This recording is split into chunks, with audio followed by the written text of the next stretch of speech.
9 de la mañana con 32 minutos. Estamos en este especial Hora de Elegir aquí en Pauta, en este proceso de plebiscito 2017 que partió bastante lento, lo decíamos, desde la constitución de mesa, la instalación de la misma y la participación. Más aún, ahora que el CERVEL ha hablado de cerca de 1 millón de personas que no ha ido ni siquiera consultado qué mesa le toca. Oye, cambiaron personas. Ayer hablaba con alguien que votaba a dos cuadras de su casa siempre y revisó ayer y lo cambiaron a 17 kilómetros de la casa. Pero entonces, están cambiando dirección. Entonces, en todas las elecciones me han cambiado 3 veces, pero ahora me toca en el mismo lugar. Buenos días, ¿cómo están? Ah, pues saludos. Buenos días. Si ustedes los conocen, son los de lunes, son Cristóbal Uneus. Los corrimos un día. Pero no lo saben. Cristóbal Uneus, director de Data Science and Holster, y Claudio Alvarado, director ejecutivo del Instituto de Estudios de la Sociedad, el IES. Esta dupla ustedes Muy lo buenos ubican. días. Bueno, Muy ¿cómo buenos están? días. Yo ya voté.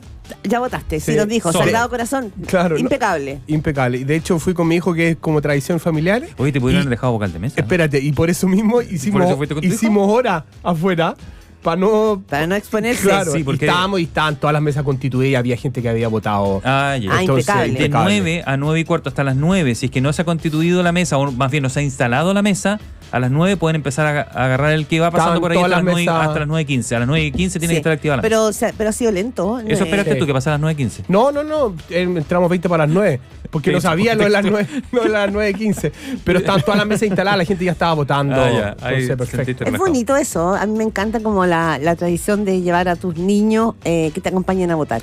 Sí. Creo que es un acto cívico que uno después lo De recuerda hecho, él cuando se es ¿no? fue Y chico. empiezan a preguntar, mis Claro. hijas son muy chicas y nosotros vamos a ir después del panel a votar con mi familia, y lo hemos hecho en ocasiones anteriores más o menos a la misma hora con las niñas, y empezar a preguntar qué es lo que es votar, qué es lo que es esto, Yo la creo que urna. es un momento cívico demasiado Sí. importante como para vivirlo en Claro. familia. Mi hijo me preguntaba, oye, me acuerdo ese voto grande. Dije, claro, ese fue para las convencionales, que era una sábana. Las de concejales, porque yo me tocó vocal No, de él, mesa. claro, yo era él- vocal de mesa.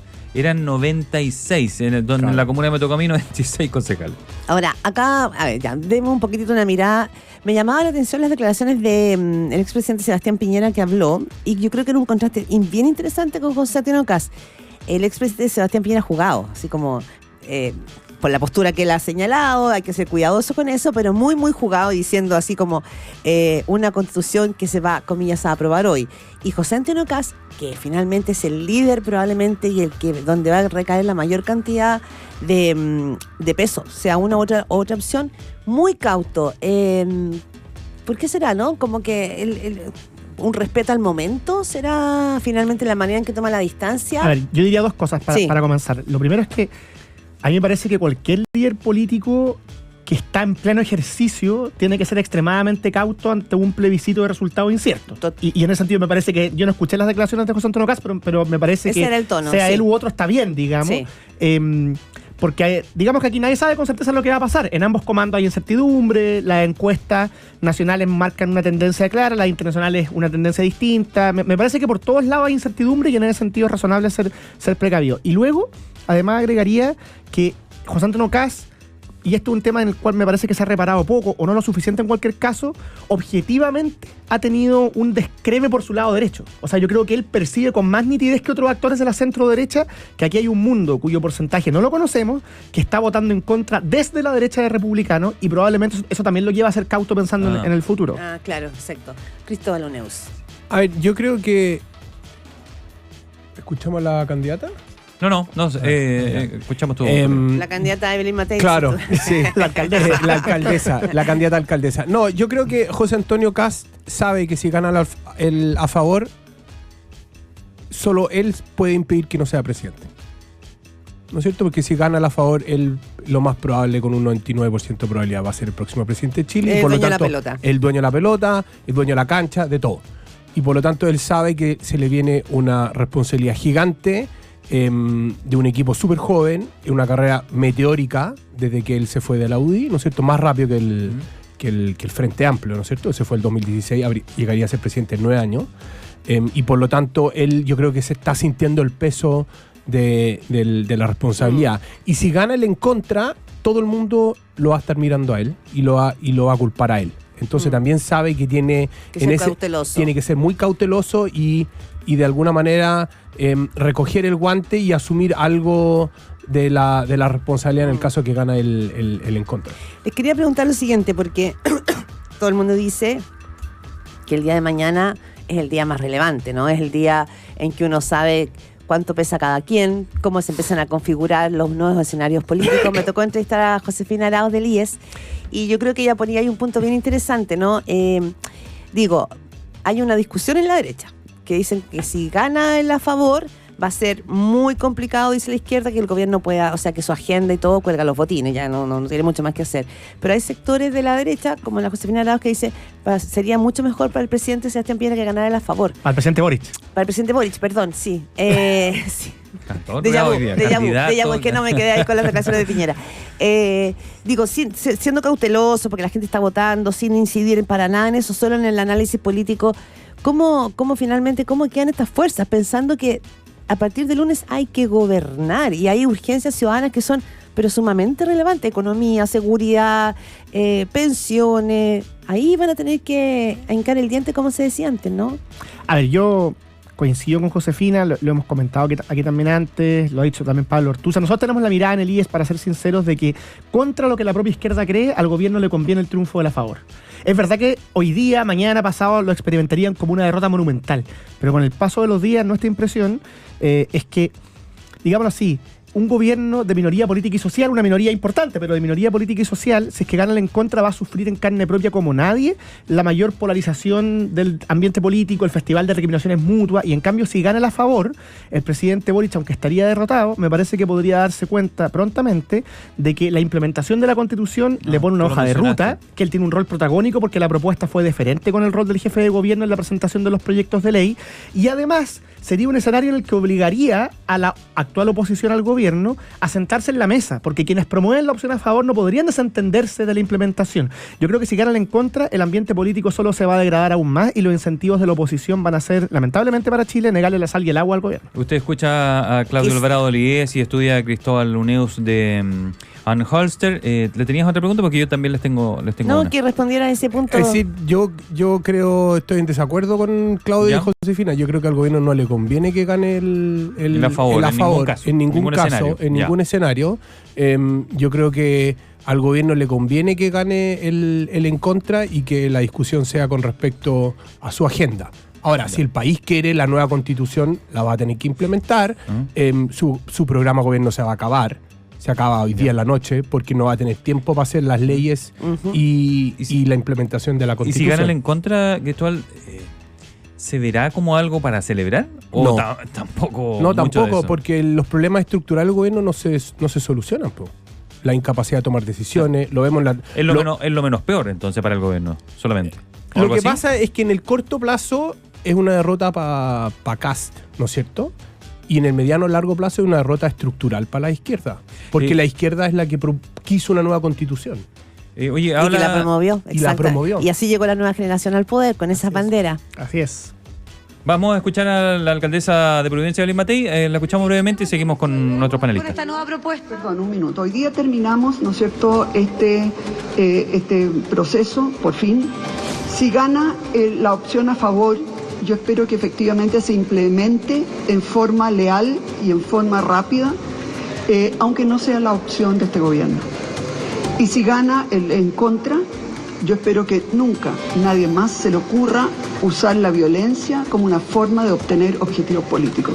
Los chilenos estamos hartos de la violencia, nos ha hecho demasiado daño. Sea cual sea el resultado esta noche, y lo vamos a conocer probablemente bastante temprano, lo único que importa ahora es que efectivamente nos empecemos a preocupar de forma muy rápida, muy concentrada y muy valiente en los problemas que aquejan a los chilenos, que son la delincuencia, es la salud, es la situación económica, es básicamente la falta de desarrollo y la falta de paz que hemos sufrido. Pero, alcaldesa, la delincuencia, por ejemplo, se resuelve de mejor manera, a su parecer, ¿por qué con esta propuesta constitucional? Y finalmente, yo lo único que les quiero decir a los chilenos es que salgan a votar tranquilos.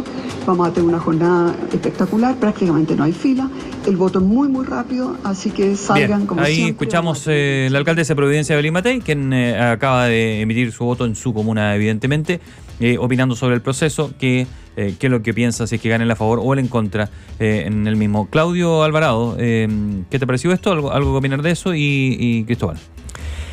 Iba a comentar algo distinto, pero lo estaba pensando, solo que no se me vaya, que es que están saliendo los primeros resultados y las comparaciones de las mesas del extranjero en comparación con el voto pasado. Me quedé pegado eso muy breve. ¿Ya? Sí, porque votan ¿cuántos? 127.552 chilenos habilitados para Afuera. sufragar en el Entonces, extranjero. estaba mirando la Australia, que obviamente no es representativo, es solo un indicio, una Sí. muestra.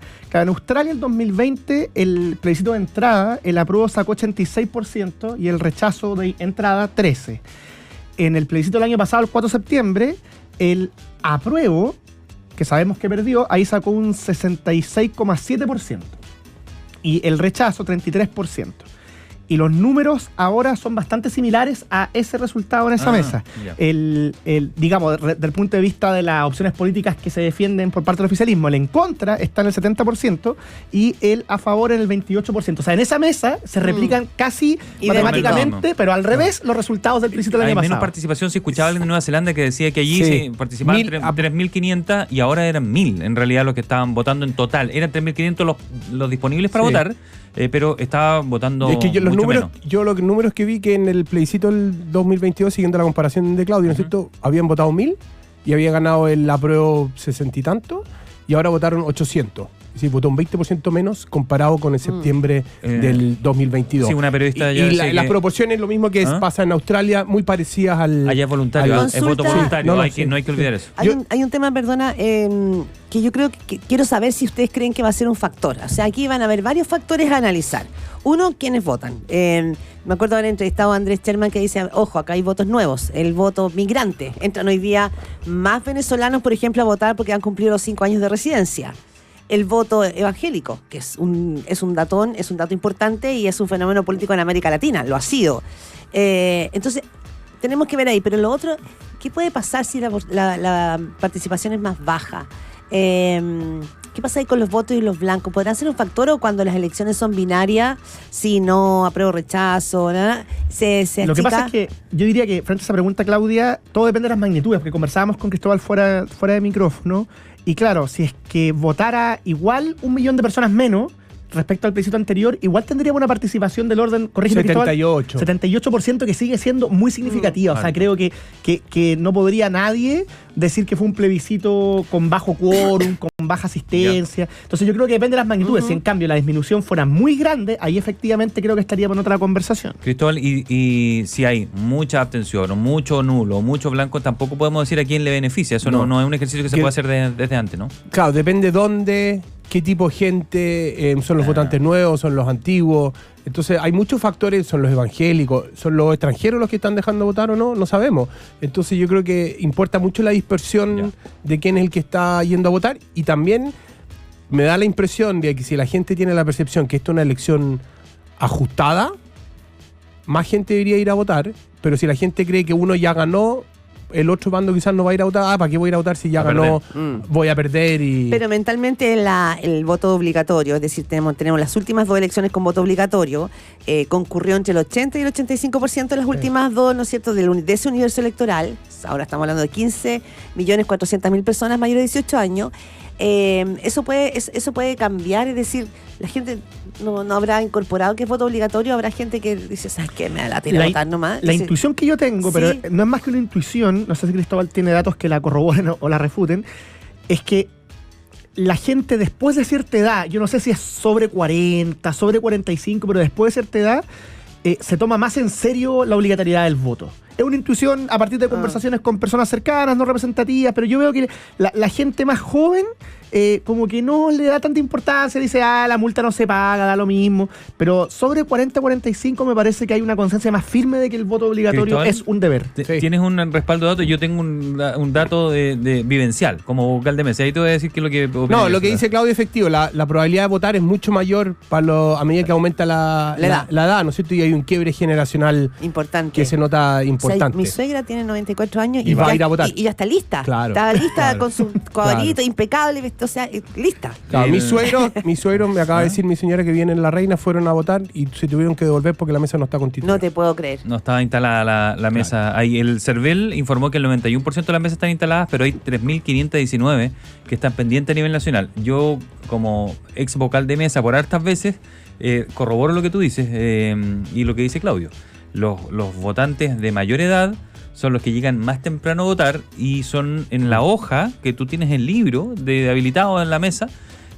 Prácticamente ninguno queda sin votar, salvo que tenga un impedimento de salud. Ahora, ojo, pero lo demás, la regla de votación es que los locales se abren a las 8 y cierran a las 6, a menos que haya gente de la votando. fila. Entonces, si las mesas se constituyen tarde y la gente llega a votar porque lo ven en las noticias, todo el mundo está votando, se puede alargar el proceso y puede ser que muchas mesas terminen de cerrarse después de las 6 si hay fila de gente votando, y eso puede tener un impacto en los primeros cómputos o cuando se sepa el resultado final. Sí, tú cuando llega a las 6 de la tarde y tú no ves a nadie en la fila, puedes cerrar.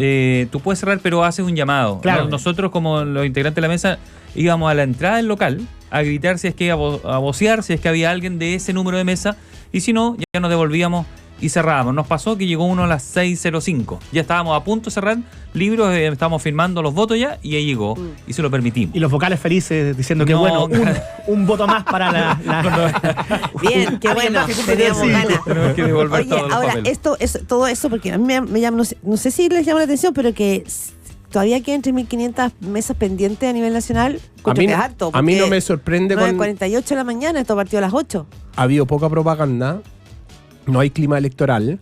La desafección. La desafección, lo que decía Claudio, que había escuchado al presidente del CERVEL decir que había 1 millón menos de personas que habían consultado su RUT, es consistente con que menos gente está interesada o informada de este proceso y por lo tanto eso va a tener un impacto ya sea en la participación o en cómo se empiezan a constituir y votar la gente. Y eso me parece natural dado el estado de ánimo de la población. Ahora, 3.000 mesas 3.500. es como el 10%, ¿no es cierto? Tampoco es un número exorbitante, ¿no? Estamos hablando de la mitad de las mesas de Chile. Ya, perfecto. Y probablemente se van a constituir y Ahora, van a terminar más tarde, ¿no? Esto puede significar que se atrasen los resultados, porque ayer el director del CERVEL, Andrés Tagle, decía que entre las 19 horas y las 20 horas debería llegar el grueso de las mesas digitadas al CERVEL.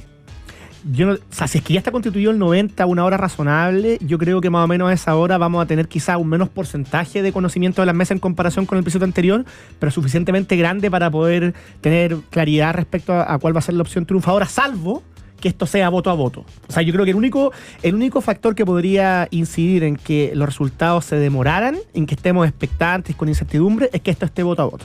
Pero déjeme hacer un poco memoria, siguiendo lo de Claudio. Nosotros estuvimos mirando, a propósito de Decide Chile, todo lo que vamos a hacer hoy día, estuvimos mirando 2020, el primer cómputo.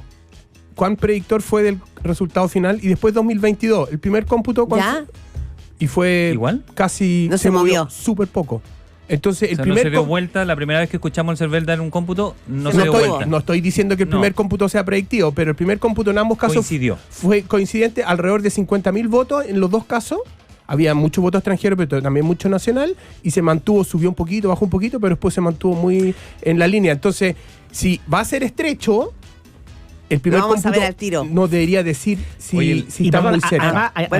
Algunos medios, recuerdo por lo menos a TVN y no sé si alguna radio, tenía este sistema de mesas predictoras que en el caso particular del año pasado fue muy agudo. O sea, me acuerdo que con un número relativamente pequeño, pero de mesas que por alguna razón llegan a la conclusión de que predicen. Por las comunas, ¿no? Probablemente. Y terminó siendo casi lo mismo. Ya, está bueno ese dato para estar muy atentos a la tarde. Cuando se cierra la mesa, de verdad el proceso es muy rápido. Cuando es voto como el de hoy, con dos opciones solamente. Binario, es muy, muy rápido. Los vocales firman los votos, cuentan los votos, cuentan el número que se les saca. Claro, la colilla. La colilla.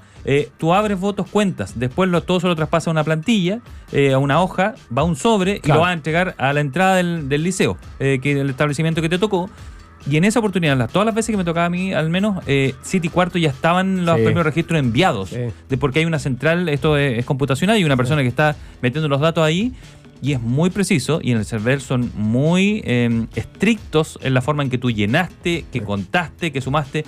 De verdad, tengo que decir que desde adentro es impecable. O sea, no te puedes perder un voto. Quería agregar a propósito de eso muy breve, esto lo digo cada vez que puedo, que tenemos un sistema electoral de escrutinio que es extraordinario. Uno mira lo que pasa en otros países y esto hay que cuidarlo. Esto es un activo nacional, digamos. O sea, yo siempre digo a Gerardo, yo viví en Argentina un tiempo, en Argentina a todos los datos uno le tiene que poner un poco de sospecha. Desde el desempleo, la inflación, o sea, todo tiene. Y efectivamente, nuestro CERVEL tiene un espacio de credibilidad gigante. Entonces hay que cuidarlo, tienes razón. Me estoy acordando de la elección del presidente Milei, ¿no es cierto? Donde Sí. Massa va a reconocer la derrota sin resultados oficiales. Sí, sí. Confiaba más en su. Eso en- aquí, en Alucinante. alguien que le Lo eso apoderado, aquí, lo apoderado. lo único que se asemeja, las circunstancias cuando el general Matei va entrando a la moneda, ¿no es cierto?, esa noche el 5 de Y octubre dice- y dice, parece que ha ganado la otra opción Ah. porque, bueno, por las circunstancias lo que estaba pasando, ¿no es cierto? Pero aquí sería impensado lo que pasó en Argentina esa noche Bueno, en la segunda vuelta. En Argentina también fue impensado, porque Massa se saltó, digamos, esa barrera. Una consulta que lo conversábamos, porque tenemos, como usted, Claudio lo decía al comienzo, esta veda de la encuesta es broma. En realidad, realmente la único que no sabe en la encuesta es la ciudadanía, pero veía yo en el diario El País, ayer se publicaron todas las encuestas. Claro. Hasta ayer andaban dando vuelta encuestas, comillas, confidenciales. Con un Y Pepe timbre- Out se encarga de y que si Pepe alguien Out- no sabe, lo pone en Twitter, digamos. Y eso es por primera vez. La elección pasada, nadie se atrevió a hacer lo que hizo Pepe. Entonces, Broma, eso es broma. Entonces mi duda es, tenemos que las empresas nacionales están dando favor, están dando el en contra favor, ganador. Pero las otras, la internacional. Entonces, aquí va a venir también un cuestionamiento importante, por eso de credibilidad, de cifra, respecto a lo que pasa con las encuestas y cuál es la metodología. En eso ustedes saben mucho más, para poder recoger ciudadanía que a lo mejor está más lejana o que se niega a responder o que las metodologías no llegan. ¿Vendrá una discusión respecto de eso? a ver, yo creo que aquí hay dos desafíos. Un desafío es que las empresas sean más claras en cómo hacen la encuesta, quién reclutan, cómo reclutan y todo eso. Pero segundo, y aquí yo siento que los medios de comunicación también tienen que ser su pega, es entender más las diferencias metodológicas. Po. Es como que Cierto. las encuestas fueran iguales y es muy distinto una encuesta telefónica, una encuesta cara a cara, una encuesta en panel que una encuesta en internet. Entonces yo siento que la prensa tampoco ha hecho el esfuerzo de entender, ya, pues no es lo mismo que primero yo echo el azúcar y después hago la masa, que primero hago la masa y después echo el azúcar, o yo lo hago con azúcar falsa o con azúcar en café. El factor de los productos altera altera Sí. el procedimiento, cómo yo hago la selección, qué hago con la gente que me rechaza, qué hago con la gente que no me contesta. Entonces todas esas cosas influyen en el resultado. Yo siento que ahí los medios como que tratan todas las encuestas por igual. Es interesante eso. Tú trabajas en eso. Te detienes a mirar las metodologías. O sea, Sí. cuando tú ves una encuesta, tú lo primero que ves cómo es la metodología, ¿no? Sí. Y tú, Claudio Alvarado, que tú tienes una opción a la que más crees, son datos opuestos a otro grupo de encuestas que han aparecido. ¿Por qué confías más en esa? Ah, tú dices pensando en quién creo yo que puede triunfar. Claro, porque son grupos distintos. Las internacionales Es que- dicen que gana una opción, Pero las no ti- locales pero- dicen que sale otra. Sí, pero no tiene tanto que ver con la la encuesta, metodología? sino con el contexto político que rodea el plebiscito, mi intuición. Pero quería comentar algo muy breve a propósito de lo que dice Cristóbal, cuyo análisis me parece bien persuasivo, digamos. Yo creo que efectivamente ambas cosas que él comenta son relevantes. Yo simplemente añadiría que también es importante que no solamente los medios de comunicación, el sistema político que está muy atento a las encuestas, le ponga más atención a aquellos instrumentos que buscan captar percepción ciudadana que no son encuestas. Pongo un ejemplo concreto para que se entienda lo que estoy pensando. Inmediatamente ocurrió el estallido social. En octubre y noviembre del 2019 se articuló un proyecto desde la Universidad Católica de Chile que se llama Tenemos que hablar de Sí, Chile. buenísimo ese proyecto. Que era un proyecto de plataforma, de escucha ciudadana, que buscaba recoger lo que estaba diciendo la ciudadanía, pero de un modo distinto a lo que es encuestar. Bueno, ese proyecto publicó un primer informe que se llamaba Los hallazgos de qué es lo que busca la ciudadanía luego de este estallido, que a mí me parece que envejeció particularmente bien. Esto fue muy temprano, fue antes del plebiscito de entrada, y lo que decía básicamente es que los chilenos, voy a simplificar, anhelaban un cambio social profundo, pero con igual énfasis, con estabilidad y certeza. A mí me parece, esto obviamente se desglosa en muchas más cosas, pero a mí me parece que si el sistema político y en particular quienes obtuvieron la mayoría en la convención se hubieran tomado en serio ese diagnóstico, quizá otro gallo habría cantado. Y esto no era encuesta, era una plataforma de escucha ciudadana que puso a conversar gente a lo largo de todo Chile, literalmente, ni siquiera Arica, Punta Arenas, más al norte y más al sur, de Viviri hasta, no sé, Sí. Isla Diego Ramírez, no tengo idea, y era muy, muy lúcido y no era la encuesta. Entonces yo creo que hay que añadir lo que dice Cristóbal, que hay otras maneras de recoger la percepción ciudadana para complementar los lentes con los Sí. que se escruta la realidad. De hecho, un poco en lo que dice Claudio Alvarado, también en los días aquellos del 2019 empezaron a aparecer figuras muy relevantes como Katia Araujo, socióloga del COES, que venían haciendo estudios de trabajo en terreno, pero que tenían que ver con escucha ciudadana, con trabajo potente en sectores populares respecto de demanda o de emocionalidad incluso y de rabias que la ciudadanía venía marcando hace ya un rato y que, como tú bien dices, a lo mejor no estaban en la encuesta. Las encuestas